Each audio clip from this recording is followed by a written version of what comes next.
اور آپ کبھی حیران ہوں گے، ساری دنیا میں واحد مکہ مکرمہ ایسا شہر ہے جہاں ساری دنیا میں سب سے زیادہ لوگ وہاں پہ آتے ہیں،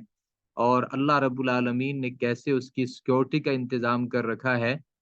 کیسی وہاں پہ سہولیات ہیں، انسان کی جو عقل ہے وہ انسان حیران رہ جاتا ہے۔ تو اللہ رب العالمین نے اس امن والے شہر کی قسم اٹھائی جہاں آپ پرندے کو بھی شکار نہیں کر سکتے، کسی انسان کو قتل کرنا تو دور کی بات ہے،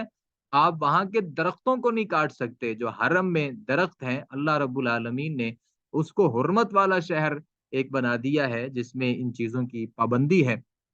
شکار نہیں کر سکتے بعض مخصوص حالات اور مخصوص مواقع پر۔ تو بہرحال اللہ تعالیٰ یہ قسمیں اٹھانے کے بعد فرماتے ہیں لقد خلقنا الانسان فی احسن تقویم، البتہ تحقیق ہم نے پیدا کی انسان کو فی احسن تقویم، سب سے اچھی بناوٹ میں، ہم نے انسان کو سب سے اچھی بناوٹ میں پیدا کیا ہے۔ انسان سب سے خوبصورت اللہ رب العالمین کی تخلیق ہے، سب سے خوبصورت تخلیق انسان کی ہے۔ ویسے اللہ تعالیٰ نے جتنی بھی مخلوقات کو پیدا کیا وہ سبھی خوبصورت ہیں، لیکن ان مخلوقات میں جو انسان کی تخلیق ہے یہ انتہائی خوبصورت ہے، بلکہ سب سے خوبصورت ہے۔ باقی اس کا خوبصورت اس آیت مبارکہ سے ثابت ہے، اس آیت مبارکہ خوبصورت ہونا ثابت ہے، باقی یہ کہنا کہ انسان اشرف المخلوقات ہے، انسان اشرف المخلوقات نہیں ہوتا۔ جیسے رسول اللہ صلی اللہ علیہ وسلم نے وہ جو حدیث قدسی ہے اس میں بیان کیا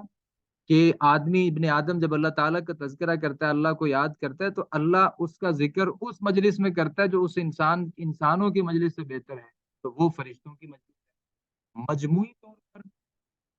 اللہ نے فرشتوں کو بھی انسان پر فضیلت نہیں دی، اور انسانوں کو بھی ہر لحاظ سے فرشتوں پر فضیلت نہیں دی۔ بہرحال یہ ہے کہ اللہ تعالیٰ کی جو مخلوقات ہیں ہر ایک کی اپنی ایک فضیلت ہے، لیکن انسان کو ان تمام کی تمام تخلیقات میں سے اللہ رب العالمین نے احسن تقویم پیدا کیا ہے۔ لیکن اللہ ایک شکوہ کرنا چاہ رہے ہیں، شکوہ یہ ہے ثم رددناہ اسفل سافلین، پھر ہم نے اسے لوٹا کر نیچوں سے سب سے نیچا کر دیا۔ انسان کو ہم نے لوٹا کر کے اسفل سافلین، سب نیچے والوں میں سے بھی سب سے نیچا کر دیا۔ اس کا معنی کیا ہے؟ اس کا معنی یہ ہے کہ انسان کی جو شکل و صورت ہے وہ فطرت ہے، اس کی عقل، اس کی فطرت اور پیدائش، اور وہ سب شامل ہے جو کسی حیوان کو حاصل نہیں ہوا۔ پھر اگر وہ اس عقل اور فطرت کے تقاضوں پر عمل نہیں کرتا، بلکہ انسانیت سے اتر کر حیوانیت پہ جا گرے اور شہوت و غضب اور دوسری حیوانی صفات سے مغلوب ہو جائے، تو اس سے زیادہ نیچا اور ذلیل کوئی نہیں ہوتا، کیونکہ پھر وہ اس حد تک گر جاتا ہے، کوئی حیوان نہیں گرتا، حتیٰ کہ وہ اپنے خالق و مالک کو بھی بھول جاتا ہے، اس کے ساتھ شریک بنانے لگتا ہے، زمین میں ایسا فساد برپا کرتا ہے جو کوئی حیوان بھی نہیں کرتا۔ ظاہر ہے کہ اس کا نتیجہ آگ ہے، اور اس میں گرنے والوں سے نیچا اور ذلیل کوئی اور ہو ہی نہیں سکتا۔ انہی کے متعلق اللہ تعالیٰ نے ارشاد فرمایا اولئک کالانعام بل هم اضل، یہ تو جانوروں کی طرح ہیں، بلکہ جانوروں سے بھی گرے ہوئے ہیں۔ جو انسان ہونے کے بعد انسانوں جیسی حرکتیں نہیں کرتا، جو جانوروں سے بھی بدتر حرکتیں کرتا ہے،